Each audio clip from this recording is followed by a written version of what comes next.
everyone, I'm Kim. Welcome to IDC, and today we are going to do a quick spotlight on Syaz, the founder of Bakau Camp. Syaz, feel free, tell me what's Bakau Camp all about, right? So Bakau Camp, we are mostly a wild camp. Mostly wild, I say, because I think people's idea when they hear wild camp is that you don't have any toilets, it's just in the jungle or no facilities. We do have some lights and we have very well equipped toilets. I think that's a big difference for especially first-time campers who are not comfortable digging a hole in the ground. Yeah. That's, I think, a deal breaker for most. So we have toilets, very good toilets. But what does wild mean? I think that's definitely a foreign concept. That's a good question. We consider this place a wild camp because it's mostly still untouched jungle. We haven't gone through, I think, half of the land that we have.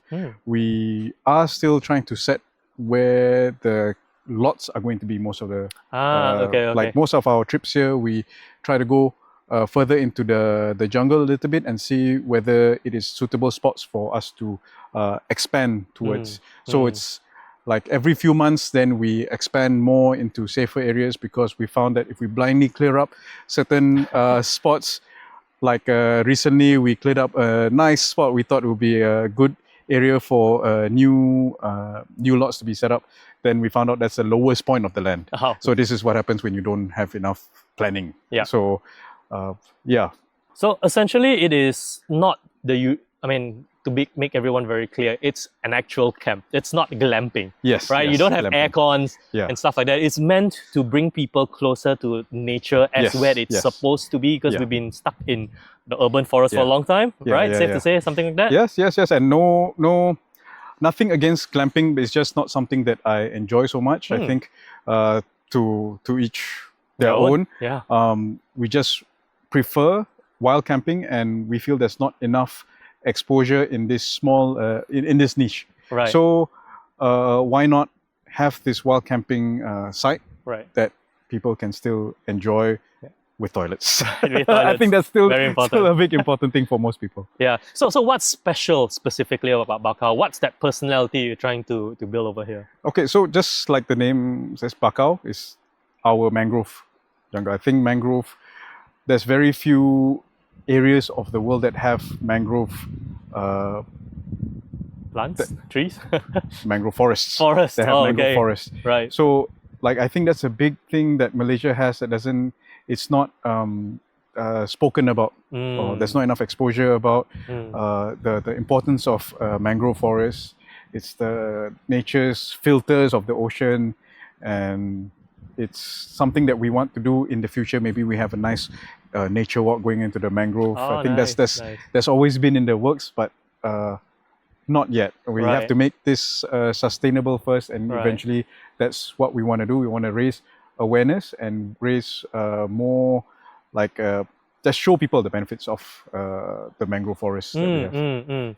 So I mean, how's the area like generally? Like, you know how there's always mosquitoes everywhere. It's as wild as you can get, right? Yes. So it's undeniable. Mosquitoes are unavoidable. So the further you go in towards the mangrove, because the soil is very wet, you have a lot more mosquitoes.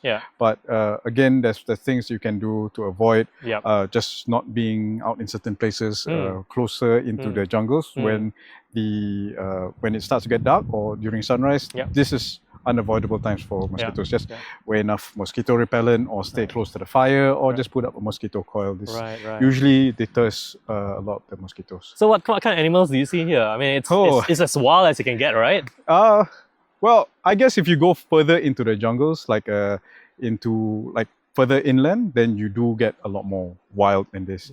But here we have monkeys, we have otters, we have crocodiles. Really? Yeah, we do. Just thankfully not here. Only seen it here on the beach side, just like maybe like less than a meter long. Yeah, baby ones.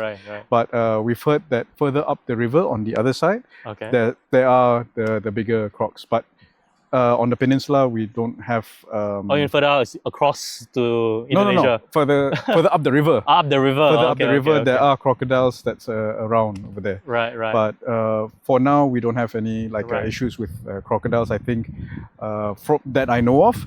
I think in the past 2 years, there's only been one incidence of crocodile. This was further up up north, I think. Up north of the beach. Yes. Right. But nothing serious. Nothing. Yeah. You just kind of give them their own space. Don't agitate. You don't. Just like any animals. Just leave them be. Right. They're fine. Like I was saying, it was monkeys, otters. Otters are very nice, very cute looking. I think they thrive here because of the amount of shellfish that we have. Oh. Yeah. Crocodiles. We have wild boars. Oh. I think since we've gone further into the jungle, we've heard the wild boar less and less. Okay. So we're not sure how many are still around. Maybe they've gone to different parts of the jungle. Right. And I think those are the main ones. Right. Yeah. So like, wouldn't it be worrying, like the monkeys who come and steal our food and all those? I found a way to get around that. Right. To deter the monkeys, we've got this huge stuffed tiger, and this tiger, it's a funny story with my dad. He made a bet with me. Right. He was convinced that he's seeing this stuffed tiger in hotels that's next to forests, and he's certain that it works. I was very doubtful. Right. And he said, just buy it. If it doesn't work, I'll pay you back. Okay. And I was like, okay, I'll just purposely buy the biggest stuffed tiger there was. Bought it, it arrived, and I was so ready for it not to work. I put it on my car, put a loaf of bread out for the monkeys to come because they have stolen my bread before. And they're just up on the trees just shouting, and it worked. It worked? And I didn't get my money back. As of today, it still works? It still works. Oh, nice, so nice. The thing is, you don't acclimatize the monkeys to having that tiger around. All it takes is one brave monkey, then maybe it's like, oh, this is fake. So I bring it back with me. So it's on my passenger. It's my main passenger every time I come to camp. Oh, nice, to take care of the place. So I put it on my car.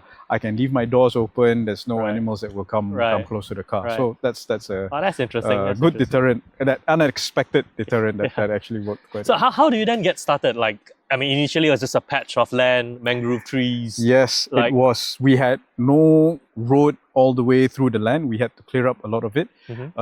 Even our entry road, it was we had to go through other people's land because there's some stories behind that. We're not going to go too much in detail, but we went through we hit a few roadblocks. Right. Like literal roadblocks where they didn't allow us to go through anymore. Right. So we made our own road in, and we started clearing up more space for cars to drive through all the way. Because before we could only drive up halfway through the land, and we had to walk all the way to the end. Right. And it's been nice now that we have had a caretaker with us, I think a year plus now.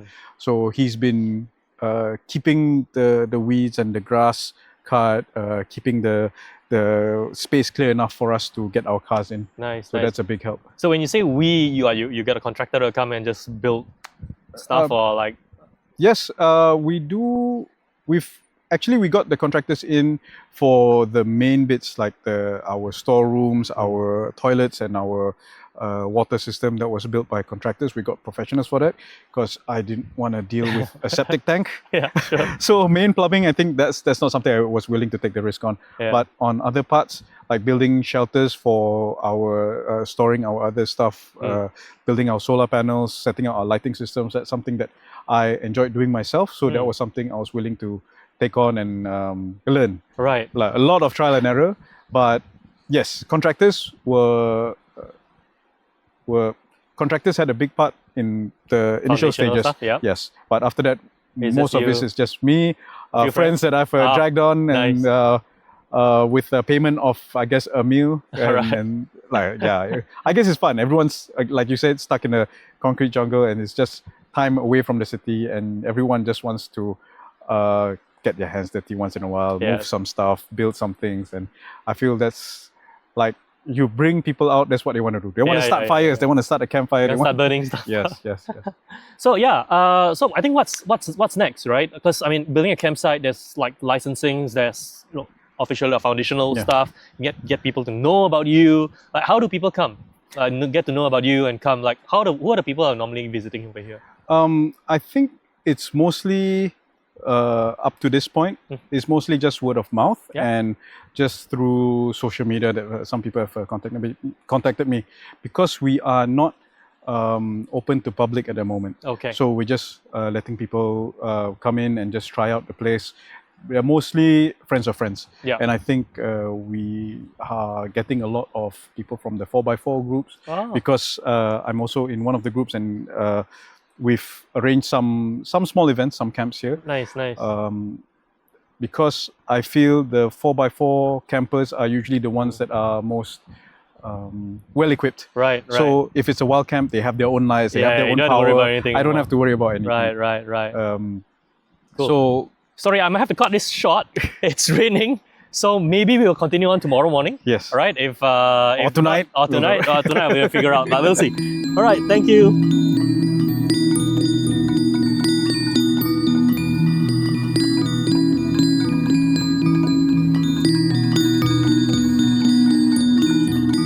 And we are back. Yeah, with slightly better weather. It's slightly better weather, yes. It's not raining, but at least it's cloudy. It's also good. It's not direct sun. Yeah. I mean, we have nice sunlight, nice view of the ocean, right? So Syaz, essentially, you know how it all startups. There's always going to be naysayers. There's always going to be challenges as you start something from scratch, right? It doesn't exist before then. Like, have you actually encountered anything like this? And essentially, how did you actually were able to go past those challenges and pursue what you eventually became Bakau Camp, right? Yeah, okay. So I feel like I'm thankful enough to be surrounded by a lot of positive and supportive people. And about the challenges, I guess the main challenge is time. Just being able to spend enough time here to do things up. The biggest or only cost that we really have is supporting my caretaker to just be here most of the time. And I guess that's our only cost, small things like water bill, that's small repairs. But I'm not losing out on that much. I'm just giving away some of my weekends to put into developing this site. So that's nothing much to lose. Yeah. I've had supportive friends who have come here to do work on the land, thankfully. They've been very supportive of the idea. And I think the bigger thing is being a part of this 4x4 group. They have had a lot more experiences camping all these other campsites. Right. So because I spend a lot of weekends here, I don't get to go to other sites much. Yep. I do go once in a while, but they are the ones that's giving me feedback. Oh, this campsite has this campsite has that. Oh, it'd be better to have this and that. So it's a lot of feedback from them. And I feel because of that, it's been a lot more of a supportive environment rather than, I don't think there's been that many naysayers that directly tell me like, oh, this isn't gonna make it. It's like, I mean, I still do have a full-time job and this is my Monday to Friday. And that's still supporting me on personally. Me and my this family. Is your after 9. Yes, pretty much. After work, it's like, okay, what do I do with the site this weekend? What's the planning gonna be? So about 2 to 3 weekends here a month is quite standard. So like you mentioned about a 4x4 group. Essentially. They are the right people, right? Because at the end of the day, you still want to keep that notion of it's a wild camp. Right. So the feedback from them is the most as genuine as possible. It doesn't suddenly turn your camp into a glamping spot because that's not what you're hoping to be able to do. So like, how did you participate? Like, how do they join a 4x4? Because they are not. Are they a club, a car club, or are they like a outdoor club? Yeah. So this 4x4 group just so happened that I was camping in this other. I think kind of what I've based this whole model on. It was a wild camp with a toilet. Okay. So I was like, okay, I quite like that kind of feel because then you still have the comfort of having your own toilet, but you're still away from civilization, that sort of thing. It's totally different environment. Also, it was also very nice, very cooling in the morning, that sort of thing. But I met the owner there and he was, would you be interested in joining our 4x4 group? They're mostly Land Rovers, but they've so far, like the past 2 years, have been more open to other like Toyotas, and we have other like Fords in the group, and they're a lot more inclusive. So I just went for one camp and it welcomed me into the group, and this is where they are. What I think is a big difference with the hardcore 4x4. Those guys really want to go into the jungle and just go on rough tracks. Yeah. They want to get stuck. They want to get stuck and get unstuck. Majority of this group are mostly campers first. Right. They want to go somewhere that is they want to go on the road that's less traveled, sort of thing. Go see things that's not commonly seen. Go off the roads a little bit. Right. Light dirt tracks, maybe some mud, but get into places that that most people don't go. Yeah. And from there, set up camp, spend some time with each other. So they do enjoy that bit of that comfort. More inclusive. They are just escaping. Yes. Their goal is just to escape. Yes. Right. Correct. Like just enjoy to have some nature, where a lot of people are losing out nowadays. Yeah. Which I feel is very good. You want to be at peace. You want to be. Certain campsites we've been to is just no reception. Oh, really? Even better. Yeah. And you're totally disconnected. I've been to like 2 of those sites where. Forget to tell my wife last minute. It's like, oh, by the way, I don't have connection. If you don't hear from me by tomorrow midday, maybe send help. That sort of thing. But it's nice to be, unless it's like emergencies, that sort of thing. Of course, you want to be connected. But in most cases, you want to be able to put your phone down, be in nature, surround yourself. Sounds of the waves, sound of the crickets, the bugs, frogs, all of this sort of thing. Yeah, definitely. I mean, I spent the night over here, and it's the middle of the night, just hearing the waves, like just puts you at ease. You sleep better. Yeah. Interestingly, and it rained last night as well. So the little drops on the tent. It's like when sometimes people can't sleep, they play white noise. White noise. Yeah, you need some genuine white noise, actual one, right? Yes. But I did see your rig itself. It's quite set up, right? Like how did you actually build? Because this is definitely not something you got together with a car. No. This is I think a year and a half. I feel nowhere near done, but I feel with these kind of rigs you can never be done. There's always something you want to add to it to make it more comfortable. Right. This is mainly kitted out to be able to sleep in the car. I've removed the back seats, that sort of thing, to give myself. I enjoy sleeping in the car because the main thing I get is security. Like I can just sleep in the car, lock the doors. I am encased in a hard shell. Yeah. The wind blows. Yeah, no issues. No issue. Someone comes or whatever, animals, just no issue. I am in the car. Right. I feel this is even safer than rooftop tents, that sort of thing. Right. So this is after a year and a half of a lot of DIY projects, right. Rewiring a lot of things on my own, some carpenting, some leatherworks. Yeah. Right. So it's a lot of skills that I could practice with this. Right. I wouldn't call myself even experienced with it, but it has been nice to try to do these experiment, like hands-on kind of build it. If you look closely, you can see where the flaws are. But as long as I'm the only one who can see it, and it's not too obvious, then I'm still okay with it. It seems like there's a lot of bootstrapping and stuff like that. I did see there's a lot of you actually had a few solar panels installed as well. So in the middle of the night, like the light does turn on. Right at the toilet, right? So and there was also a lot of work happening concurrently. The work on the solar panels installed on my car and the solar panels installed here, was experimenting with the solar panels here first, and then realizing, okay, that's why you need solar controllers, solar power controllers.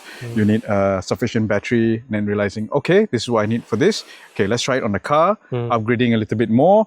And then switching back to this side, okay, battery supply not enough, add more batteries, sort of thing. So it's been a lot of back and forth, but because there's similar things, again, carpenting here, a lot of electrical work here. There's a lot of back and forth and just picking up skills along the way. So it seems this bootstrapping thing is part and parcel of what you yourself own. You're an engineer, I believe. Right. So it's like second nature to you. I like taking things apart. And like figuring out how it works. I feel that's a big part of why I like to do things on my own. And doing this stuff like the solar,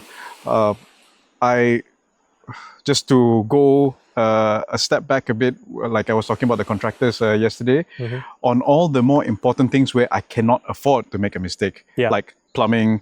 Plumbing, even now, I've started to do a little bit of my repiping and stuff like that, but where it's to do with the septic tank, that sort of thing, I don't dare to make a mistake. And it's gonna cost me a lot to make that mistake. So I leave that up to the professionals, but where I can afford to experiment on my own, that's where I will do. I'll do piping for a kitchen sink in the middle here and further down the land, putting my own water tank, that sort of thing, putting floaters to make sure when it knows when to refill itself. So those are the things where I can afford to kind of make mistakes. In the worst case, it leaks a little bit, I switch off the mains, I fix it up a little bit.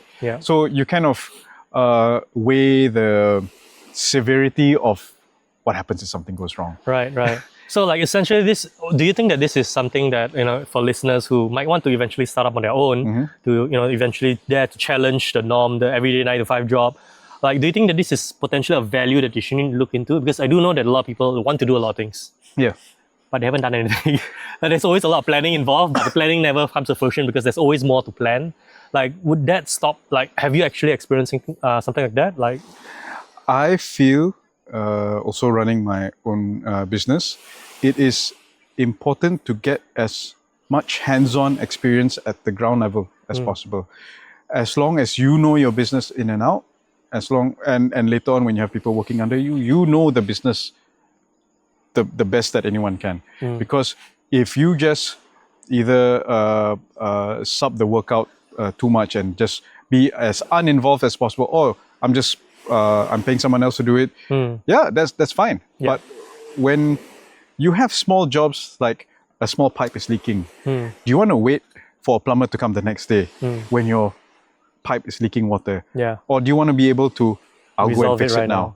So I like having that skill to be able to go and fix it now. And that, I think, applies to everything else. Being as hands-on as possible in the beginning is very important. And later on, when you have staff under you to handle everything else, it's like, go try to fix this. This is where it's leaking, or this is where the power probably got disconnected, or this is where the tools are to fix this and that.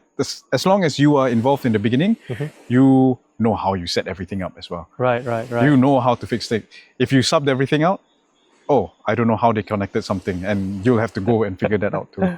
I think it's an important thing that everyone should be doing when they're starting up something new. I think that applies to any business, any small business. That's cool. That's cool. I did see some fishermen just pass by as well. Earlier today. Like, is this a spot for people to go fishing? Like, what's the deal? The local fishermen that passed by this morning, on the boats, they've got some nets out as well. They're mainly shopping. They're mainly fishing for themselves or to sell to the local restaurants, the small garai or small seafood restaurants in the area. They catch quite a bit of fish and a lot of shellfish. And just having, we don't get so much fish from them because we don't know how to cook fish. We don't know how to prepare the fish and all that. But shellfish we do get from them, and it is fresh. We get fresh. We get oysters. We have all sort of clam. We get crabs and prawns. I think everything else is we can get free because we can catch in front here, except for the prawns. Because the prawns, the fishermen are gonna sell it to the restaurants. We have to match the restaurant price. But that's the only thing that they sell to us. Everything else we can catch on our own. Even the sand in front of us, we just dig maybe 3-4 inches down into the sand. We can get what they call remis. These small little clams, and you can just boil them in some chili, some garlic, and it's already got its own really sweet flavor. There's really tiny ones. But just having fresh seafood like the crabs and the prawns and kerang. There's so much of a difference when it's sent to supermarkets or even to the market. It's frozen time, as well, right? Put on ice, the ice is treated, that sort of thing. It changes the flavor. Getting this fresh from the ocean, all you need to do is grill it. and you don't need much else. You don't even need salt. It's already so much. It has so much flavor on its own. Nice. And I feel that's one big benefit that we've managed to make friends with the local fishermen. They tell us what fish that they have here. We have my caretaker takes care of the land on weekdays, and he's got some friends from the local village that will come and fish at the end of the land. Yeah. Right. And I see what they catch, and it's like this is enough to eat for a few days.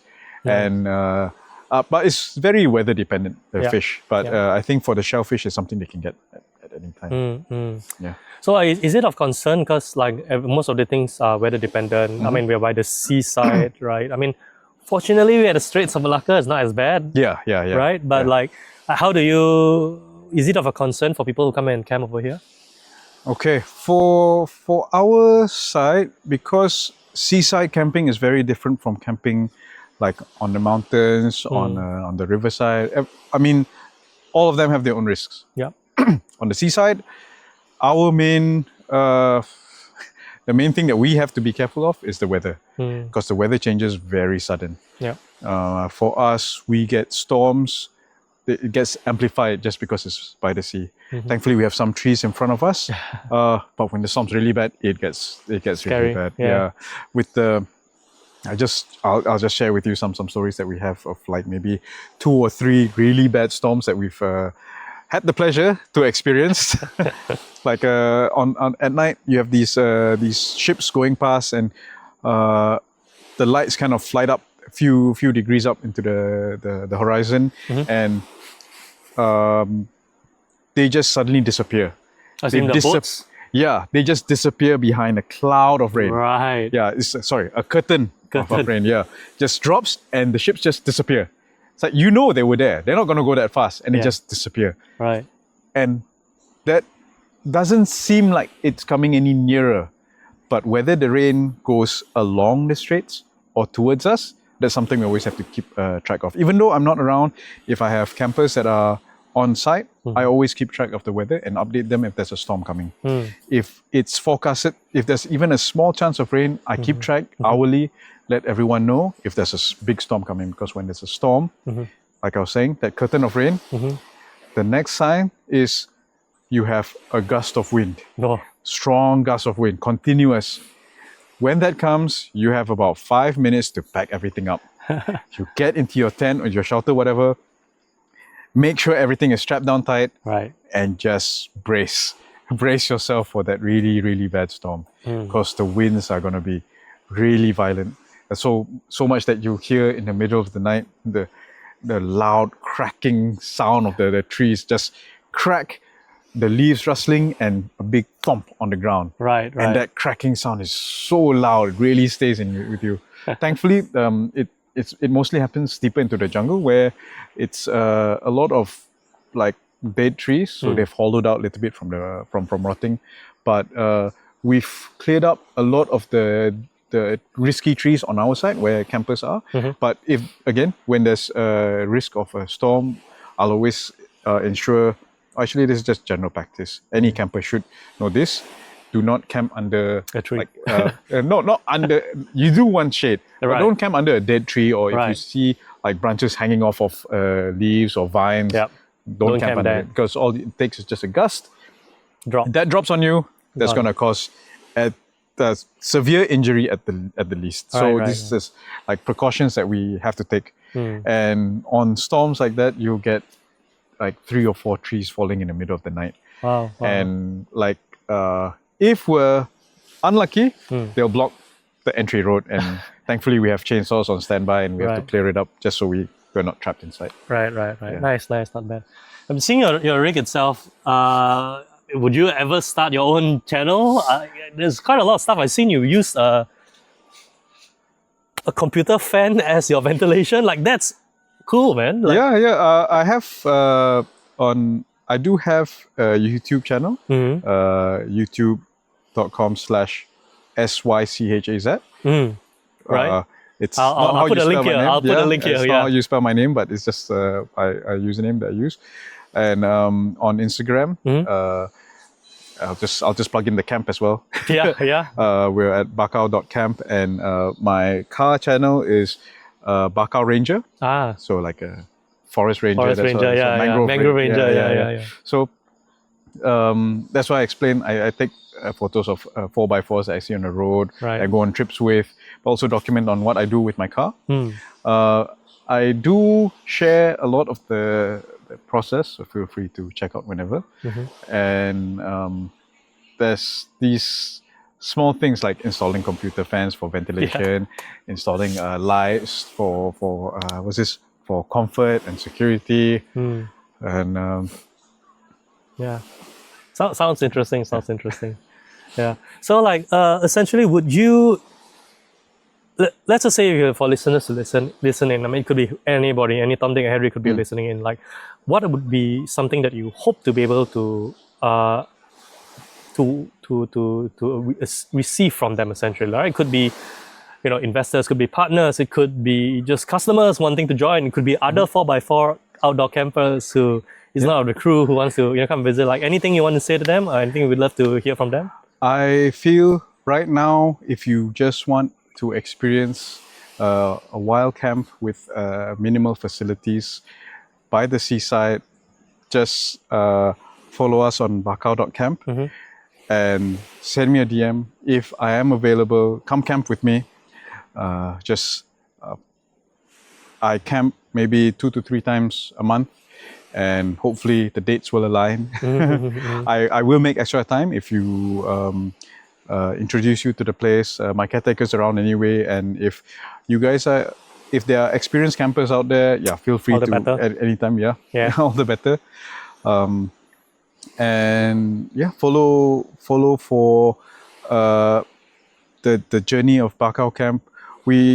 At the moment we're just taking it slow. We don't have much to. We're just a small. We're just doing this on our own. Our own, I'm meaning me and my family. This is a land that has been left to me by me and my aunt, by my grandfather or my grandparents, and it's just something that it's something that we want to have for our own and to share with people the benefit of the benefits that the mangrove has to the ecosystem. We want to leave as little as for footprint, but at the same time have space for people to enjoy nature. So when we're clearing up space also, we do take into consideration not to cut down all the bigger trees. What I guess we don't need that much from the public, but it's more welcoming people who are keen to get out to experience this. Because I guess again, because this is a side business, I'm not chasing a timeline. I don't have investors to answer to. I just, as long as we are doing things right, doing things properly, all I want is for people to experience nature. Nice. Whether it's here, whether it's outside, in other camps, I feel that's what I like to share. The stuff I do on YouTube, the stuff I put on my social media, that's just to also share the experience to hopefully get more people outdoors, get people out of the cities. Not telling you to quit your job or anything, just for the weekend. It's just experience nature. Put your phone down. Open your eyes. See, hear the waves on the sea. Smell the salt water. Look at the bugs around on the ground. Feed the mosquitoes a little bit. Got to donate blood a little bit. Nice. Anyway, thanks for your time, Syaz. I mean, for everybody who's here, feel free to check out Syaz on his YouTube channel as well as on his Bakau.camp. Bakau.camp on his Instagram and to learn more about Bakau. Right. Once again, thanks everybody for listening in. Don't forget to like, subscribe. Stay tuned. Listen to all the content that we'll be eventually producing. Thanks everybody. Thank you. See you. Bye.